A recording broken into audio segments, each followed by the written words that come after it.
All right, so by last Friday, we discovered the electron, discovered the nucleus, and the problem then was how to describe the structure of the atom. They knew there was an electron, they knew there was a nucleus, but exactly how did the electron and the nucleus hang together? And we talked about how the scientists at that time proposed a classical model where the interaction between the electron and the nucleus was, of course, the Coulomb interaction, but where the equations of motion were Newton's equations of motion to describe this electron going around the nucleus, F equal ma. And although we didn't show it, what we said was that if we used that force field, the Coulomb force, coupled with Newton's equations of motion, and actually you also have to couple them with some classical electromagnetism, which I may not have said, but which isn't important. But if you use those classical ideas to describe how that electron goes around the nucleus, well, you would find that in 10 to the minus 10 seconds, that electron would be on top of the nucleus. And you'd no longer have what we know to be the structure of the atom, in the sense that you'd no longer have some volume where the diameter of that volume is on the order of an angstrom or so. So the bottom line is that these classical ideas, classical mechanics and classical electromagnetism, they just totally fail to explain the structure of the atom.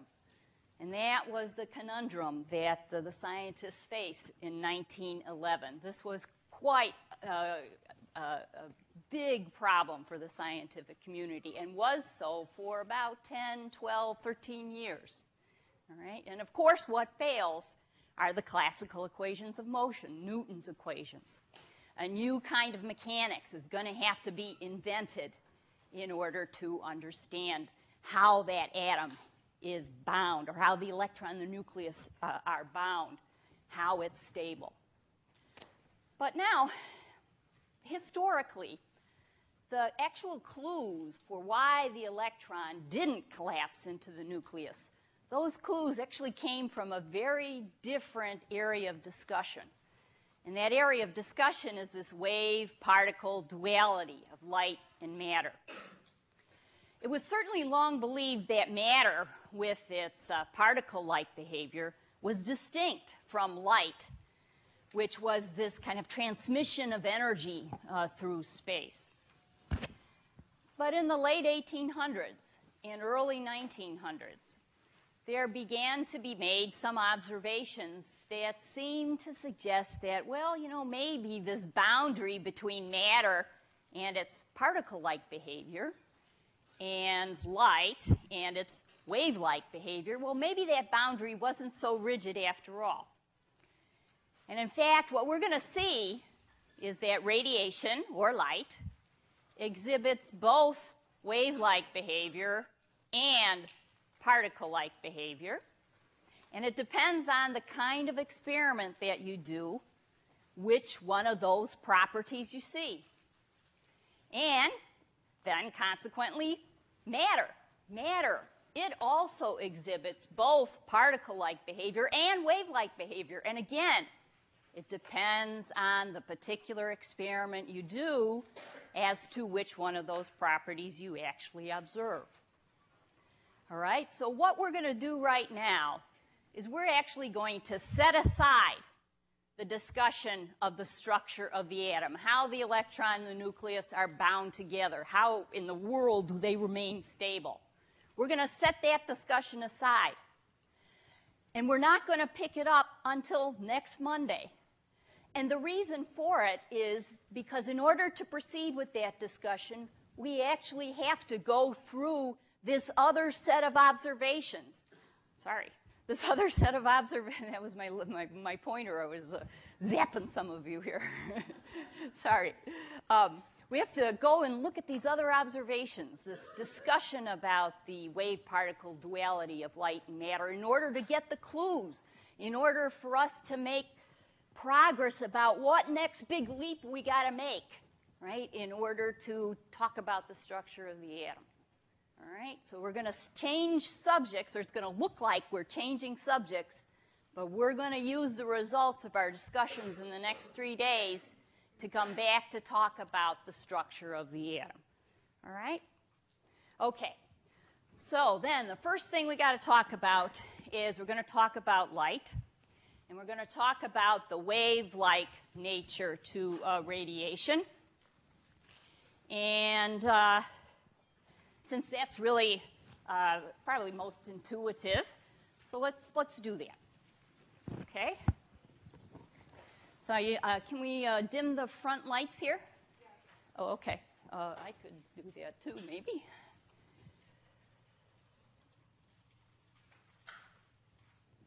Oh, got it. All right. I got it, Christine. Thank you. All right. So properties of waves. Well, what are waves? Well, you are familiar with that, right? Waves are a periodic variation of some quantity. In case of water waves, right, we have the periodic variation of the height of water. So at some points in space here, the height of the water is high. At some point, the height of the water is low. And there's some average level here. All right. A sound wave.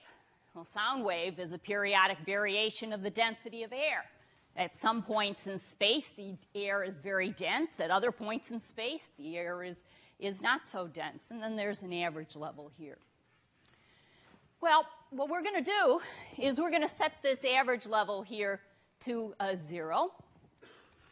And then consequently, our waves are going to have a positive amplitude that is measured from this 0 level up. That's a positive amplitude.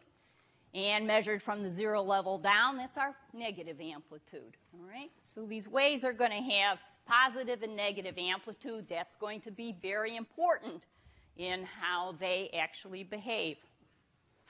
Now, what we're going to do, and so what is light? Well, light is a periodic variation of an electric field. And that's what I plot here, electric field versus distance. And you can see it's varying in intensity. But what exactly is an electric field? Well, let's just think about that for a moment. Suppose I take two parallel plates. So here's one, here's another. And I'm going to put a negative potential on that top plate and a positive potential on the bottom plate. And what is operating then between this negatively charged plate and the positively charged plate is the Coulomb interaction.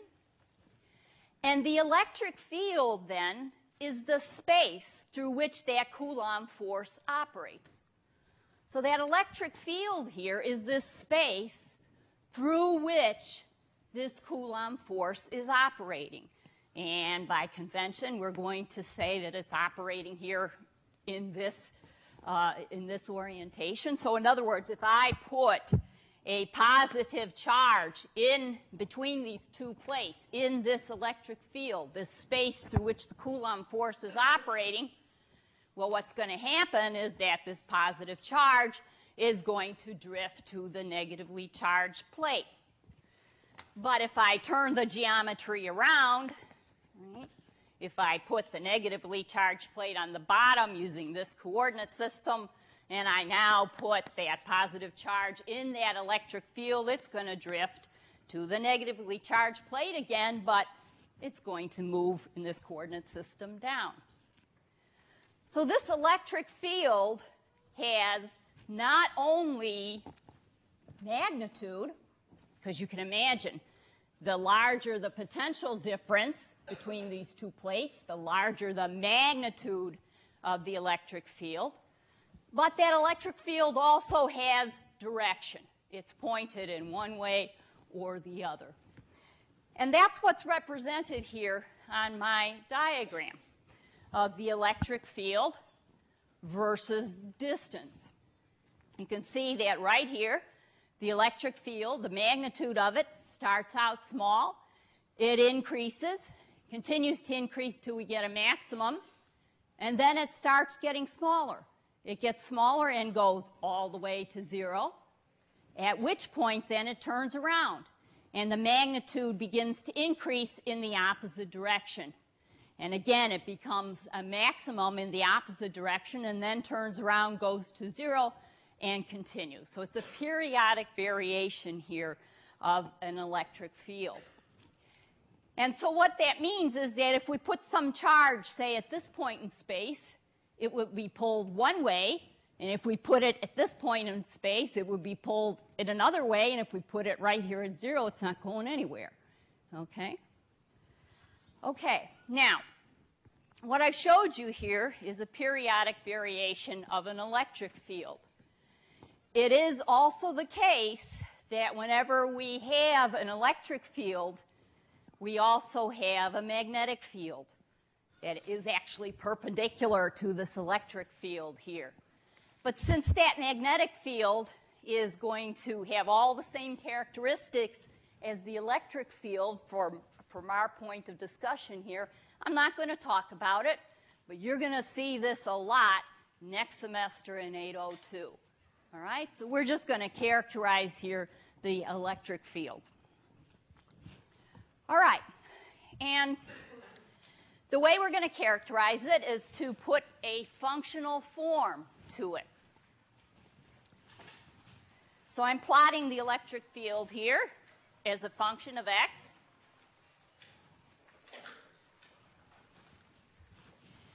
And the functional form that we're going to use to characterize it is a times cosine 2 pi x over lambda, a cosine function. Now, what I want you to notice is that this field oscillates between a positive amplitude A and a negative amplitude A, or a minus A, right? So this coefficient right out in front, right here, that coefficient physically is the maximum amplitude. So if you were to be given a waveform that has a number out here in front of a cosine x, hey, that number immediately, the physical significance of it is that it's the maximum amplitude. The other parameter beside the amplitude here, the maximum amplitude, that we use to characterize this cosine function is the wavelength. The wavelength is the distance between two successive maxima or two successive minima. Right? And that wavelength here comes in the argument of that cosine function. So again, if you were to be given a form that had a number times cosine times a number times x, well, that number is equal to 2 pi over lambda. And so almost by inspection, you can figure out what the wavelength is just from the functional form of that cosine function. All right. And because the argument is 2 pi x over lambda, well, you can easily see that you get the maximum amplitude A here whenever x is an integral multiple of lambda. So when x is lambda, 2 lambda, 3 lambda, or minus lambda, minus 2 lambda, or 0. All right? So most of that I think you're familiar with. All right.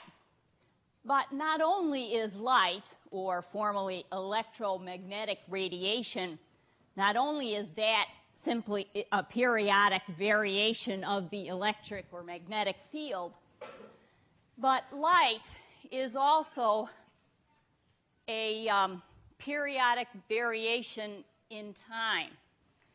That is, light propagates. It moves. So for example, here's a cosine functional form. At some snapshot in time, t equals 0, and I put a star here on the maximum of one of these maxima. All right? Now, what happens is that this wave moves. It propagates. And the time it takes that wave to move one wavelength, just like it did in that very short clip, the time it takes to move one wavelength, so that this maxima that was here is now there, is what we call a period. 1 period is the time it takes the wave to move 1 wavelength.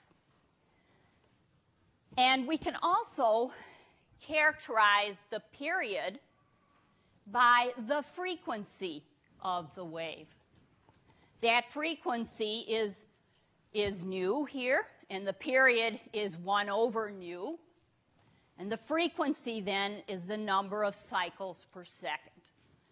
So in other words, if I were sitting right here at x equals 0, okay, and I'm just watching the wave come by me, the frequency is the number of times that a maxima passes by me per second, or the number of times a minima passes by me per second. That's the frequency. Okay? I'll make that a little bit more obvious in just a moment. Frequency, I said, is the number of cycles per second, but the unit that we use to convey frequency is something called the hertz, Hz, hertz. And formally, it is just inverse seconds. All right? We drop the number of cycles, but the number of cycles in that unit is implied. All right, so now suppose the following. I said that this electric field has magnitude, and it also has direction. All right? So suppose I take an electric field or an electromagnetic radiation that has a frequency of 1 hertz, 1 cycle per second. And right here at x equals 0, somehow I pin an electron right there. Okay? It can't move anywhere. It's just stuck. What's going to happen to that electron as this radiation of 1 hertz passes by?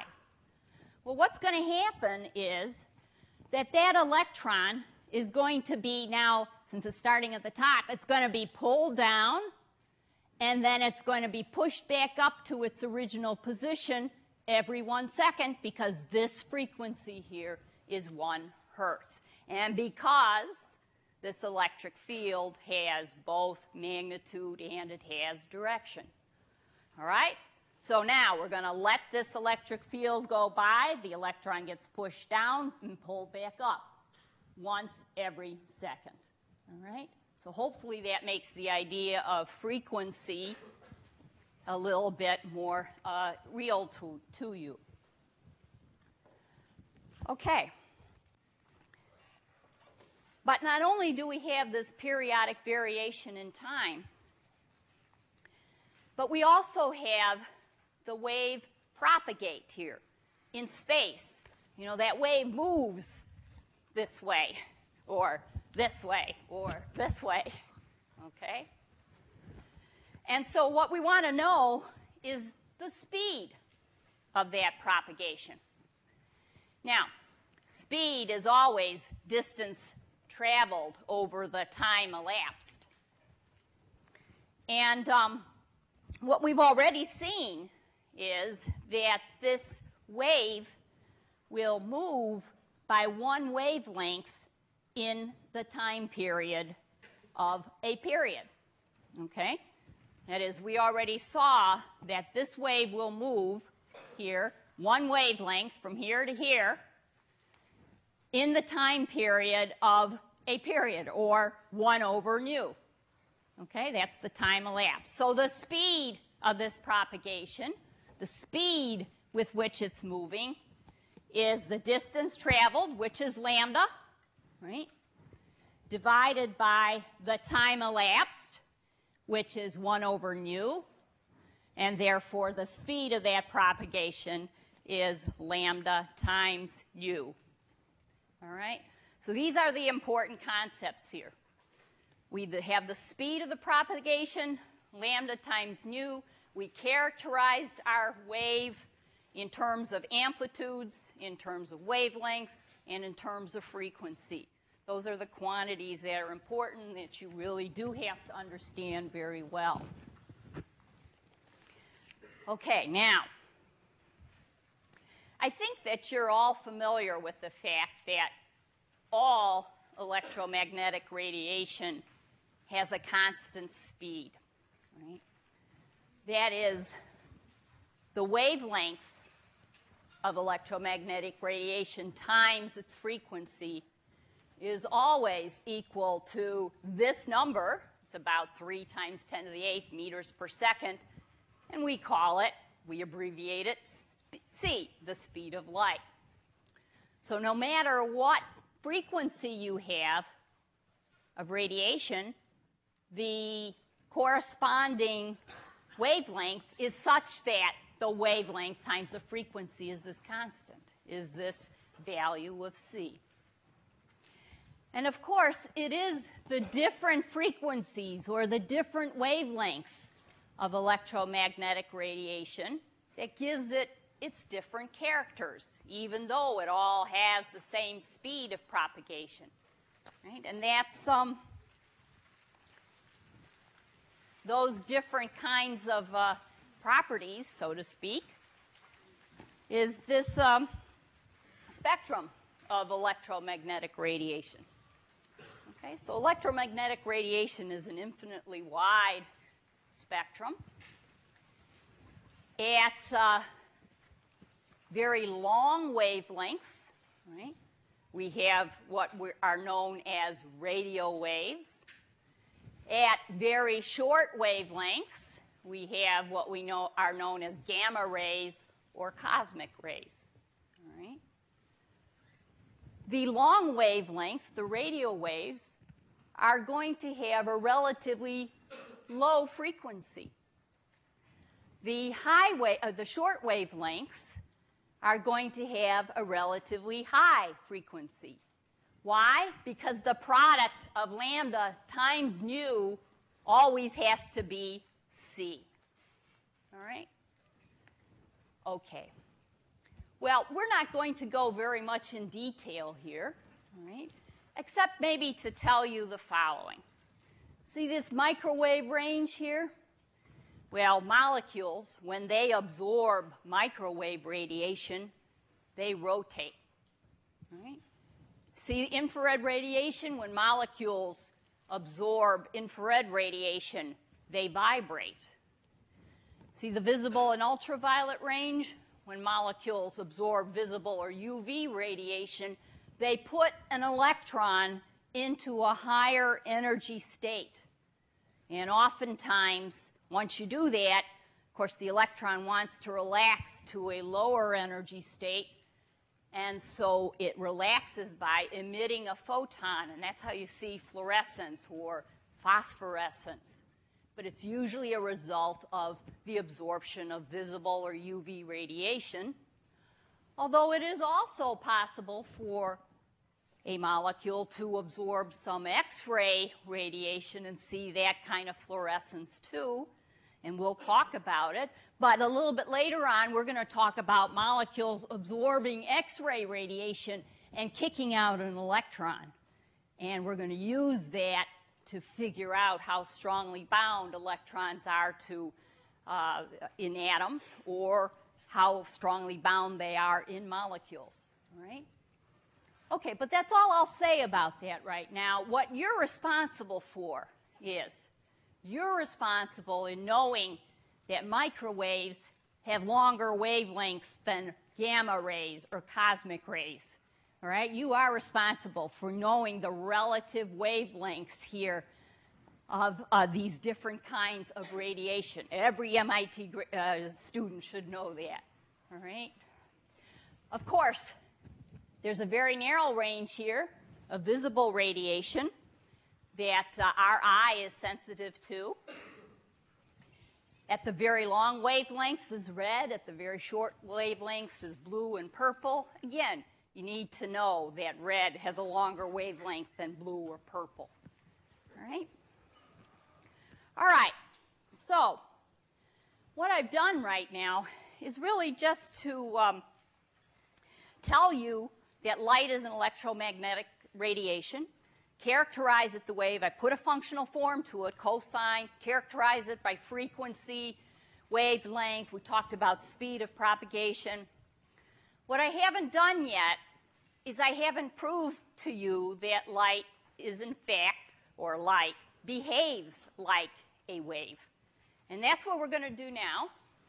And the experiment we're going to do is the same experiment that a gentleman called Young did in the late 1800s that seemed to really demonstrate without a question that light is a wave, or light behaves like a wave. We're going to do what's called the two-slit experiment. And in this experiment, I'm going to take radiation of a single wavelength. So we're going to make the radiation monochromatic. And that wavelength that we're going to use is 6,330 angstroms, or 633 nanometers. And we're going to put in front of that source, we're going to put a piece of, it's going to be a thin piece of metal, or there could be any material. But we're going to poke two holes in it. We're going to make two little slits. And naively, what you might expect is that if you have a screen back here that kind of images this radiation, what you might expect is that the spots on the screen right directly opposite these two slits, well, these are the two spots that are going to light up on the screen. That's where you're going to see the image, because after all, light travels in straight lines. That's where you should see those two spots. So if the slits here are 0.02 inches from each other, these two spots ought to be 0.02 inches separated from each other. But of course, when you do that experiment, and Christine is actually going to do that experiment right now for us. I think there it is on the sideboard. You can sort of see it. Okay, she's holding it. All right. Well, what you can see here is that we don't see just two bright spots. But what we see are a bunch of spots here. The brightest one happens to be right in the center of these two slits. And then there's darkness, and then there's a bright spot and darkness and a bright spot, et cetera, et cetera. We see lots of different bright spots on the screen, not just two directly opposite the openings of the slits. All right?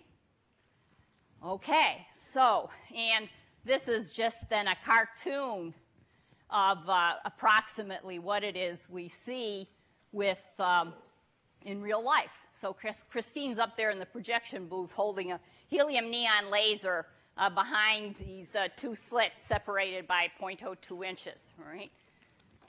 Okay. Well, so what's going on here? Can we understand what's the origin of these lots of different bright spots in this two-slit experiment? And actually, if we were to measure that, the distance here should be about 3 centimeters between those bright spots. Okay, well, what's going on? Well, what's going on is this. Waves have the property called superposition. That is, if I take one wave, but then I take a second wave, and I put that second wave in the same space, the actual same space as the first wave, and I arrange the two waves such that the maximum of both waves or the minimum of both waves is at the same position, well, the property of waves is that these two waves add up. They superimpose. They superimpose to make a wave that now has the amplitude of twice the amplitude of each of those waves. And that's the condition that we call constructive interference. But we have to have the two waves at the same place in space, and the two maxima have to be in the exact same place in space. But conversely, we can also take the wave and bring in another wave, but we can move that other wave over such that the maximum of one of the waves is at the same place in space as the minimum of the other wave. In this case, these two waves are out of phase, and when we add them up, hey, there'll be nothing. This is destructive interference. Why? Well, because we have positive amplitudes and negative amplitudes. They cancel to give us nothing. Destructive interference.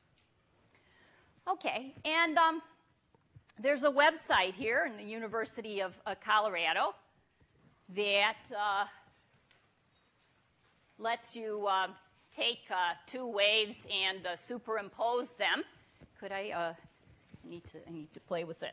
Okay. That's all right. I'm down here. All right. What I'm going to do is I'm going to make it so that these two waves have the same frequency and or the same wavelength and the same amplitude, right? So it's what I'm doing here is I'm adding this wave. I'm adding this wave right here to this wave. And the result is shown here. And what you can't see is that the amplitude down here, that amplitude is twice that of these two. All right, there's a 2 there. But of course, what I can do is I can move this wave over such that the two waves are now at the same place in space, sort of, where the maximum and the minima are at the same place in space, and exactly cancel them. And I'm not having such a great time doing this here, but I know you can do it because I've done it before. Okay, and you can see that the resulting amplitude is 0. And of course, then you can go home and you can play all you want with this, make all kinds of different waveforms. I'm trying to change the amplitude here, which I've done before, but I can't right now. Grab the red ball. Grab the red ball, yeah, maybe. All right, but all right, so you can do whatever waveform you want to. All right, so you get the idea here with superposition. All right. Well, let's, so that's a characteristic of waves. They have positive, negative amplitudes. They add and they cancel depending on the relative positions in space. But now let's talk a little bit more about this pattern that we saw in the two-slit experiment, this kind of row of bright spots. And to talk about it, what we're going to do is we're going to use water waves to try to explain it. So here's a picture of the beach. Here's the water, right? Here's the sand. And here is where I wanted to be all weekend, okay? And the waves are coming in here to the beach, right? These straight blue lines are the crests of the waves rolling into the beach. And suppose I get ambitious and I erect a barrier right here at the shore, a sand barrier, but for whatever perverse reason, I poke 2 holes in that sand barrier, okay? Well, what's going to happen as the waves roll up? Well, what's going to happen is that a little bit of the wave here, this is kind of like a pinhole, a little bit of this wave is going to leak through. When it leaks through, it's going to spread out equally in all directions. And so the wave front is going to look like this semicircle here, right? That's the wave crest. It's going to look like a semicircle. And that's going to propagate out. And when it propagates out to a distance of 2 lambda, well, then another wave has snuck in here through this hole, and it propagates out. And again, the distance between these 2 semicircles is a lambda, is the wavelength, because these are the maxima of the 2 waves. And as time goes on, that propagates further, and another wave sneaks through that hole, and another wave sneaks through, and the whole thing propagates. All right? And meanwhile, while that is happening, there's also a part of the wave sneaking through this hole. And it emanates out in all directions and propagates out, right, in all directions. And again, all right, and propagates out in all directions. And let me, for the purpose of talking about this, let me call this slit 1. So all the green waves are the waves that came through slit 1. And I'm going to call this slit 2, and all the blue waves are the waves that came out slit 2. And again, the distance between any of these two crests is the wavelength, and the wavelength is the same for the waves coming from slit 1 and slit 2. Now what I want you to do is I want you to look at this point right here. See that point? Well, right at that point, what we have is we've got the wave crest, the wave maximum from slit 2 at the same point in space as the wave maxima from slit 1. So if we've got two maxima at the same point in space, hey, we got constructive interference right there, right? Because those amplitudes are going to add. Look at this point. Well, again, we've got the wave maxima from this blue wave coming through slit 2 at the same point in space as the wave maxima from the wave coming from slit 1. Again, this is a point of constructive interference. And we can keep going. Again, we have two maxima right here, a point of constructive interference. And you know what? Everywhere along this line, we're going to have constructive interference. We're going to have a resultant wave, a water wave, that's going to be twice as high, right, as each of the individual waves. Look at this.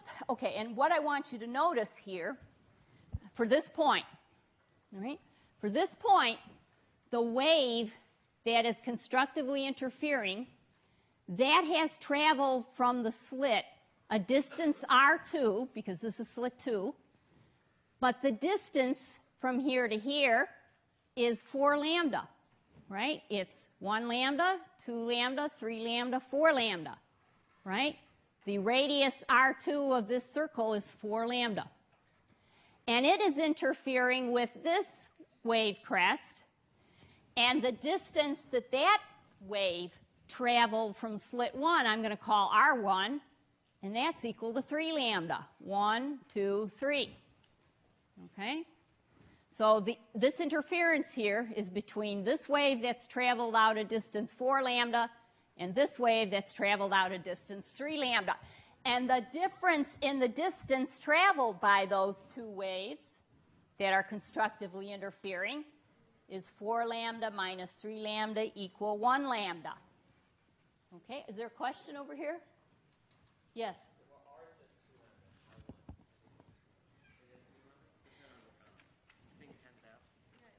Okay, I think I'm coming to that. That was a snapshot of the next slide. Okay, sorry. All right. Can I ask a question? Yes? How do you know if the wavelengths are 1 lambda apart? Because we're treating these as regular waves, okay, ordered waves. Real waves on an ocean aren't like that. Okay. And then you won't see this diffraction pattern that I'm erecting here. But if you had pretty regular waves coming in principle, you could see it. And I'm going to show you in a tank some water waves that do just this. Okay? Yeah. Okay. All right. Now I want you to look at this point right here. All right? Right here, we have a point of constructive interference because we have two maxima at the same point in space. And at this point, we've got constructive interference. So everywhere along this line here, we're going to have constructive interference. And now I want you to look at the difference in the distance of the waves that yield this constructive interference along this line. Okay? I want you to look at this green wave. This green wave that's constructively interfering with this blue wave, this green wave has traveled out a distance r1 or 2 lambda, and it is interfering with this blue wave here that has traveled out a distance 4 lambda, r2 equal 4 lambda. So the difference in the distance traveled for all of these points that lead to constructive interference, the difference in the distance traveled here is r2 minus r1, or 4 lambda minus 2 lambda equal 2 lambda. Does that agree with the snapshot in your picture? Yes, okay. I just didn't show you the other one. Okay? All right.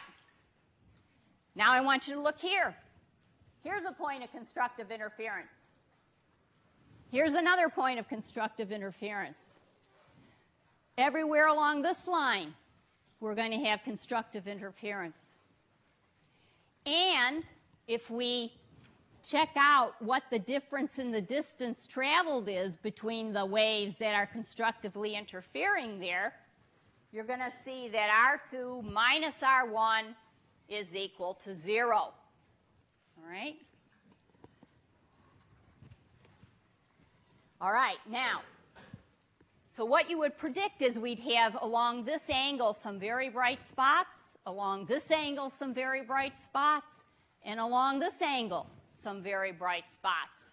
And you also can see that this is going to be symmetric about the center, so you would have bright spots here, bright spots there.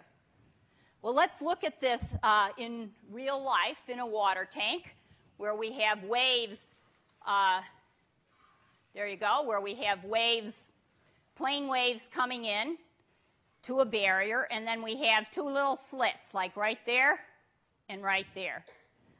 And what you can see is that these bright semicircles, well, those are, in fact, the crests of the waves. But what I want you to see is right here. Whoops.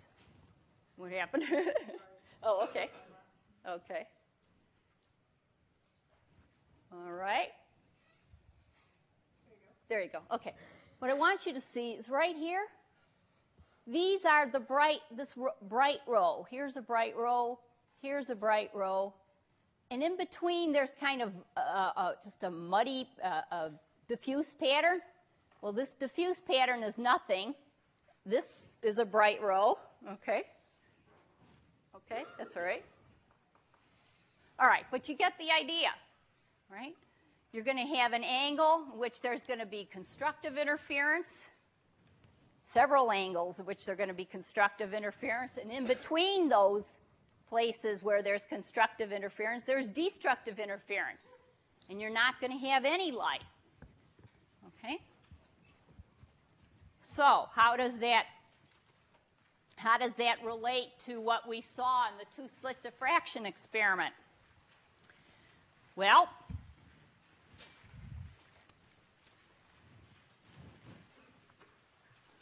along this line, we have waves that have constructively interfered, and they constructively interfere so that on the screen right there you have a bright spot. And along this line, the difference in the distance traveled by the waves that have constructively interfered is 1 lambda. And then we've got another row or another line, points of constructive interference. That's going to image as a bright spot.